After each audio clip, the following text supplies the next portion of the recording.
Good morning, my dear students. Welcome back.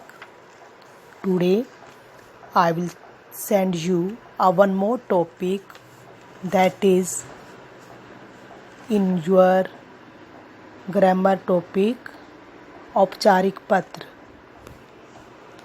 ध्यान से सुनिए. Where is the topic? Formal letter. जो पत्र हम अपने किसी रिलेटिव को नहीं लिखते, किसी स्कूल के प्रधानाचार्य को, इसके अलावा पुस्तकें मंगवाने के लिए प्रकाशक को लिखे जाते हैं. चाहे सड़क खराब हो उसके बारे में रोडवेज कर्मचारी को बताने के लिए, डीसी को पत्र लिखना हो, किसी भी बड़े व्यक्ति को पत्र लिखना जिसमें आप अपनी समस्या का समाधान प्राप्त कर सकें, वो पत्र होते हैं औपचारिक पत्र, जिसमें आप जो है फॉर्मेलिटी करते हैं. ये पत्र का फॉर्मेट है. आपने इसी पत्र के फॉर्मेट को फॉलो करना है. पत्र कोई भी हो, फॉर्मेट हमेशा ये वाला होना चाहिए. सबसे पहले आपने अपनी नोटबुक में ये वाला फॉर्मेट लिखना है. फॉर्मेट में देखो, सबसे पहले परीक्षा भवन क ख ग, एक लाइन छोड़ के दिनांक, फिर लाइन छोड़ दो, फिर सेवा में प्रधानाचार्य जी. अब प्रधानाचार्य स्कूल को लिख रहे हैं तो प्रधानाचार्य जी. अगर किसी और को लिख रहे हैं, वो पत्र में मेंशन होता है आपने किसको लिखना है, उसका नाम, फिर संस्था का नाम, उसके बाद सिटी या सिरसा जैसे हमने लिखा है. उसके बाद एक लाइन छोड़ के सब्जेक्ट क्या है, क्या करवाना चाहते हो, एक लाइन में लिखना है. उसके बाद महोदय या श्रीमान जी. फिर आपने विषय वस्तु लिखना है, किस लिए पत्र लिख रहे हो. 6 to 7 लाइन्स जो है आपने इसमें लिखनी है. उसके बाद धन्यवाद सहित भवदीय वो लिख लो, चाहे आपका आज्ञाकारी शिष्य या शिष्या, क ख ग. ये फॉर्मेट जो है आपने फॉलो करना है. हमेशा इसी फॉर्मेट के हिसाब से चलना है. उसके बाद देखो, पत्र कोई भी कहीं से भी आ सकता है. आपको मैं 2 समझा देती हूँ, उसके बाद 2 रिवीजन के लिए दूंगी जो आपने अपनी नोटबुक में लिखने हैं. अपनी सिंपल लैंग्वेज का प्रयोग करना चाहिए. पहला पत्र आता है जैसे, प्रधानाचार्य को अवकाश के लिए प्रार्थना पत्र. सबसे आसान पत्र है ये वाला. अवकाश के लिए, छुट्टी के लिए 2nd 3rd स्टैंडर्ड से शुरू हो जाता है. देखिए इसमें फॉर्मेट जो है मैंने भेजा है वही वाला फॉलो करना है.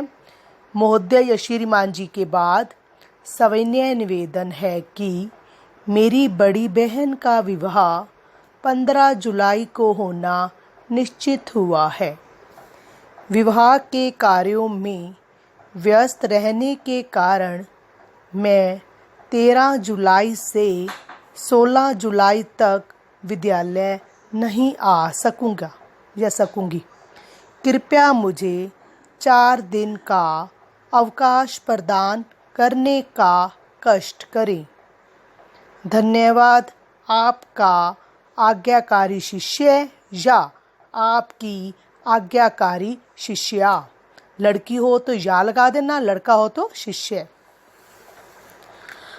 इजी था. अपनी लैंग्वेज में भी लिख सकते हो कि मुझे बाहर जाना है, जरूरी नहीं है विवाह के लिए लिखना है.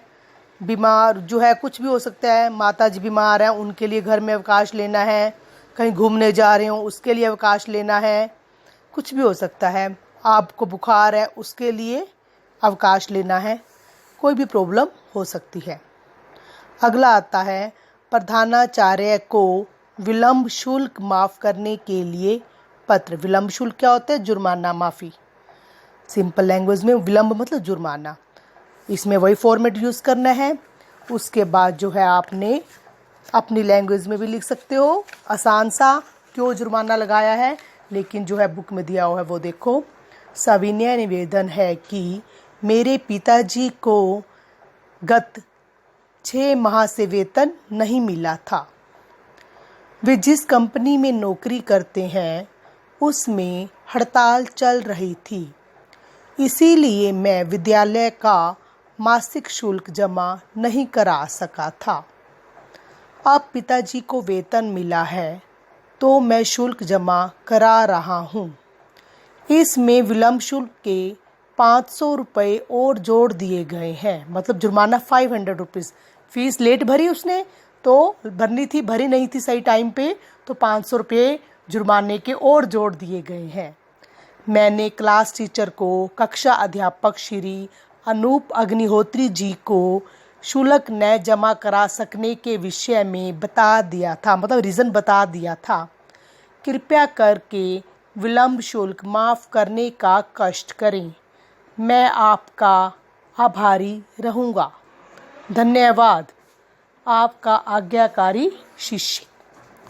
जो भी आपका आज्ञाकारी शिष्य है, शिष्य जो भी लिखना हो आप लिख दो। कमल किशोर 7वीं C, जो भी नाम लिखना है आपने। ठीक है बेटे, धन्यवाद। जय हिंद, जय भारत। इसको अपनी नोटबुक में फॉर्मेट लिखो। उसके बाद में जो 2 पत्र दूंगी आपने वो करने हैं। Stay home, stay safe.